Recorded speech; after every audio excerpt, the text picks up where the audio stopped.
الحمد للہ رب العالمین والصلاة والسلام علی رسولہ الکریم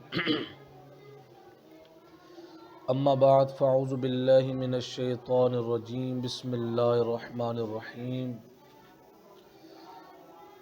ان اللہ وملائکتہ یصلون علی النبی یا ایہا الذین آمنوا صلوا علیہ وسلموا تسلیما الصلاة والسلام علیک یا سیدی یا رسول اللہ وعلی آلک واصحابک یا سیدی یا حبیب اللہ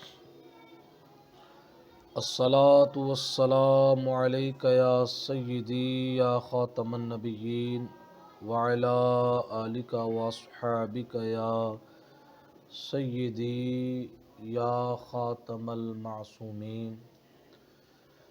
اللہ تبارک و تعالیٰ کی حمد و ثنا اور آقا دو عالم نور مجسم شفیع امت صلی اللہ تعالیٰ علیہ وسلم کی بارگاہ اقدس میں درود و سلام کا ہدیہ عقیدت پیش کرنے کے بعد آج حضرت مجدد الفسانی رحمۃ اللہ تعالیٰ علیہ کی مکتوبات میں سے ایک مکتوب آپ کے سامنے بیان کیا جائے گا، جس کے اندر آپ نے حضور نبی کریم رؤوف الرحیم صلی اللہ تعالیٰ علیہ وسلم کی متابعت اختیار کرنے کے حوالے سے ترغیب ارشاد فرمائی کہ نبی کریم صلی اللہ تعالیٰ علیہ وسلم کی متابعت جو ہے، آپ کی جو پیروی ہے، وہ دنیا و آخرت کی کامیابی کے لیے بہت ضروری ہے۔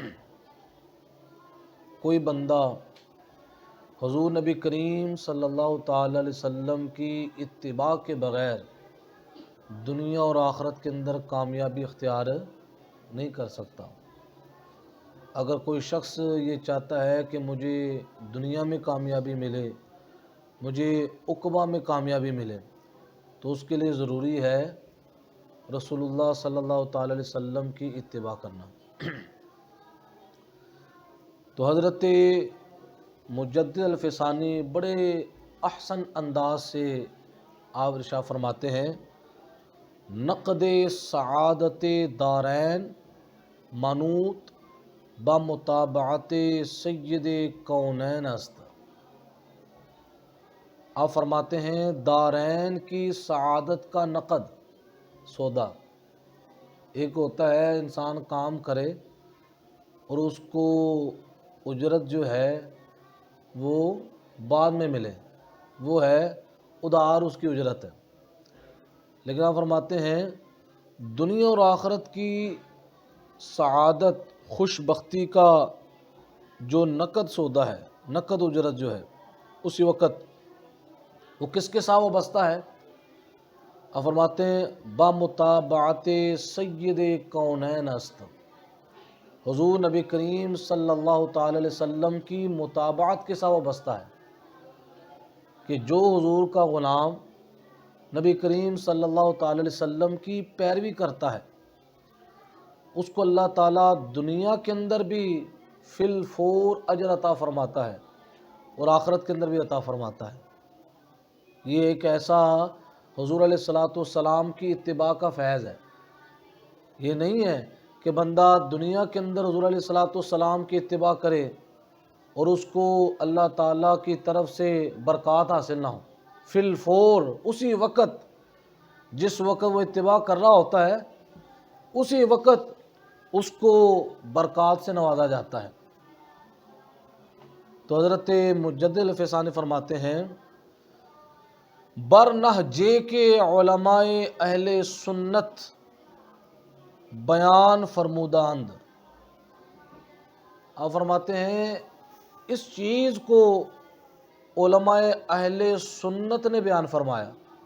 کس نے بیان فرمایا؟ ہمیں کیسے پتہ چلے گا؟ حضور نبی کریم صلی اللہ تعالی علیہ وسلم کی متابعت کے حوالے سے۔ حضور کی مطابقت کو کس نے بیان کیا؟ علماء اہل سنت نے بیان فرمایا۔ علماء اہل سنت کا اتنا عظیم کردار ہے، تو آپ فرماتے ہیں سب سے پہلا مطابقت کا جو درجہ ہے، سب سے پہلا درجہ وہ کیا ہے؟ تصحیح عقائد بمقتضائے آرا صاحبہ این بزرگوان باید کرد۔ آپ فرماتے ہیں پہلا جو درجہ ہے وہ یہ ہے کہ علماء اہل سنت نے جو قرآن و سنت کی روشنی کے اندر درست عقائد بیان فرمائے ان کی پیروی کرنا۔ اور یہ آپ نے یہ قید لگائی، این بزرگ گواران، جو ان بزرگوں نے بیان فرمائی، وگرنہ قرآن و سنت سے، علماء اہل سنت سے ہٹ کر کئی فاسد عقیدے رکھنے والے لوگ ہیں، انہوں نے بھی عقائد و نظریات کو بیان کیا، لیکن مجدد الفسانی فرماتے ہیں وہ فاسد ہیں۔ معتبر کون سے عقائد ہیں؟ جو علماء اہل سنت نے قرآن و سنت کی روشنی کے اندر ان کو بیان فرمایا۔ سب سے پہلا مطابقت کا درجہ کس کا ہے؟ عقائد کی درستگی۔ اور عقائد کی درستگی کی پہچان ہمیں کیسے ہوگی؟ پہچان ہمیں ہوگی کہ ہم علماء اہل سنت کو پڑھیں کہ انہوں نے قرآن و سنت کی روشنی کے اندر اللہ کی ذات، اللہ کی صفات، اللہ کے افعال، اللہ کے احکام، اللہ کے اسماء کے حوالے سے کیا کیا عقائد و نظریات بیان فرمائے، نبوت و رسالت کے حوالے سے کیا نظریات بیان فرمائے، فرشتوں کے حوالے سے، جنت و دوزخ کے حوالے سے۔ تو یہ علماء اہل سنت کا ہم پر بہت بڑا احسان ہے، باقاعدہ عقیدے کے حوالے سے کتابیں لکھی گئی جو آج پڑھی پڑھائی جاتی ہیں، کہ جس سے انسان کو پتہ چلتا ہے کہ مجھے اللہ کی ذات کے ساتھ کیا عقیدہ رکھنا چاہیے، اللہ کی صفات کے ساتھ کیا رکھنا چاہیے۔ تو یہ علماء اہل سنت ہیں کہ جنہیں اللہ پاک نے قرآن و سنت کے اندر مہارت عطا فرمائی، انہوں نے وہ جو مخفی خزانے تھے ان خزانوں کو نکال کر ہم پر ان کو روشن و واضح فرمایا۔ تو پہلی جو مطابقت کا درجہ ہے وہ کیا ہے؟ سب سے پہلا درجہ مطابقت کا وہ کیا ہے؟ عقائد کی درستگی۔ تو جس کا عقیدہ درست نہیں ہوگا اس کا عمل درست، وہ جتنی مرضی نمازیں پڑھے اس کی نماز قبول۔ سب سے پہلے کس کی درستگی ضروری ہے؟ عقیدے کی درستگی۔ پھر فرماتے ہیں وثانیاً علم حلال و حرام و فرض و واجب و سنت و مندوب و مباح و مشتبہ حاصل باید نمود۔ دوسری چیز کیا ہے مطابقت کے حوالے سے؟ آپ فرماتے ہیں حلال، حرام، فرض، واجب، سنت، مستحب، مباح، مشتبہ کا اس کو علم حاصل ہو، اس کو پتہ ہونا چاہیے کون سی چیز میرے لیے حلال ہے، کون سی چیز میرے لیے حرام ہے، کون سی چیز مجھ پر فرض اور واجب ہے، کون سی چیز میرے لیے سنت ہے، میرے لیے مستحب ہے، میرے لیے مباح ہے۔ آپ فرماتے ہیں دوسرے نمبر پر یہ چیزیں ضروری ہیں، تو پھر جا کر عمل کا مرتبہ شروع ہوتا ہے۔ سب سے پہلے ان چیزوں کو وہ سیکھے، جب اس کو پتہ ہوگا یہ چیز مجھ پر کیا ہے، فرض ہے، تو پھر اس کے بعد کیا کرے گا، اس پر عمل کرے گا۔ یہ چیز میرے لیے کیا ہے، حرام ہے، تو اس چیز سے کیا ہوگا، اپنے آپ کو بچائے گا۔ تو سب سے پہلا جو طریقہ کار ہے وہ ہے حلال، حرام، فرض، واجب، سنت، مستحب، ان چیزوں کا علم حاصل ہو۔ تو پہلے نمبر پر مطابقت کے لیے ضروری کیا تھا؟ عقیدے کی درستگی۔ عقیدہ درست ہوگا تو پھر نماز روزہ اس کا، اور جب اس نے عقیدے کی درستگی حاصل کر لی، اس نے عقیدے کی درستگی حاصل کر لی، اب دوسرے نمبر پر ہے ان چیزوں کو سیکھے، کیا کرے؟ اب اس کے بعد حضرت مجدد الفسانی فرماتے ہیں وعمل بمقتضی علم نیز درکار است۔ آپ فرماتے ہیں اس علم کے مقتضا کے مطابق عمل بھی ضروری ہے۔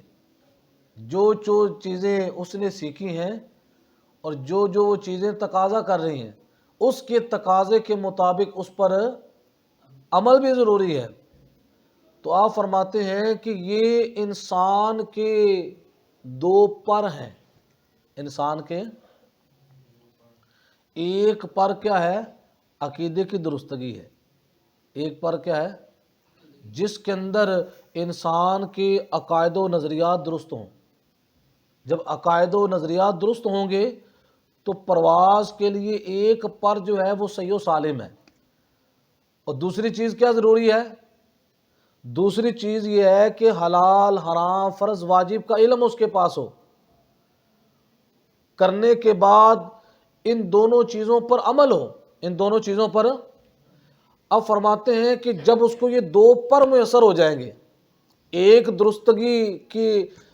درستگی عقائد کا پر اس کا سالم ہے، دوسرا کیا ہے؟ حلال حرام فرض واجب ان چیزوں کا علم رکھتا ہے اور ان کے مقتضا کے مطابق عمل کرتا ہے، تو فرماتے ہیں جب یہ اس کو اللہ تعالی حضور علیہ الصلوۃ والسلام کی مطابقت کی برکت سے یہ دو پر عطا فرمائے، پھر تیسرے نمبر پر اگر اللہ کرم اس پر فرمائے تو اللہ تعالیٰ اس کو عالم قدس کے اندر اللہ پروان کا اڑنے کا اللہ تعالیٰ شرف عطا فرما دیتا ہے۔ تو ایسا بندہ جو ہے پھر وہ پرواز کرتا ہے ولایت کے مقام کی طرف، اس کا سفر شروع ہو جاتا ہے۔ تو اس کا مطلب پھر یہ ہوا کہ ولی بننے کے لیے ضروری کیا ہے؟ سب سے پہلے ان چیزوں سے گزرے۔ آج لوگ بغیر علم کے ولایت کے دعوے دار ہیں۔ اس کا مطلب ہے جتنا چوٹی کا ولی ہوگا اتنا ہی اس کا عمل مضبوط ہوگا، جتنا چوٹی کا ولی ہوگا اتنا ہی اس کے عقیدے کا علم کیا ہوگا؟ پختہ ہوگا۔ جتنا ولی ہوگا اس کو اللہ تبارک و تعالیٰ کی ذات صفات افعال کی معرفت بہت زیادہ ہوگی۔ تو یہ دو چیزیں ضروری ہیں۔ اگر یہ دو چیزیں حاصل نہ ہو، عقیدے کی درستگی بھی نہ ہو اور فرض واجب جو علوم ہیں اس پر عمل بھی نہ ہو اس پر، تو اس کا مطلب یہ ہوگا یہ ایسا پرندہ ہے جس کے دونوں پر ہے ہی نہیں، جس کے دونوں پر، جب دونوں پر ہے ہی نہیں تو بتائیں بغیر پر کے پرندہ اڑ سکتا ہے؟ بلکہ اس کے اڑنے کے لیے ضروری کیا ہے؟ اس کے پروں کا صحیح و سالم ہونا۔ اب اگر اس کے پر کیا ہیں؟ وہ کٹے ہوئے ہیں، پروں کو کاٹ دیا جائے اور پھر پرندوں کو چھوڑ دیا جائے کہ چلو تم آسمان کی بلندیوں کے اندر کیا کرو؟ پرواز کرو، وہ اڑ سکتا ہے؟ جس جگہ اس کو چھوڑا ہے وہ اس جگہ سے آگے نہیں جا سکتا، جائے وہ آسمانوں کی طرف اڑنا شروع کر دے۔ تو آپ فرماتے ہیں اسی طرح جو اللہ کا ولی ہے وہ اللہ کے قرب کا جو راستہ ہے اس کے اندر وہ پرواز کرتا ہے۔ کیا کرتا ہے؟ پرواز کرتا ہے، لیکن اس کے پرواز کے لیے ضروری کیا چیز ہے؟ وہ دو چیزیں ضروری ہیں۔ پہلی چیز کیا ہے؟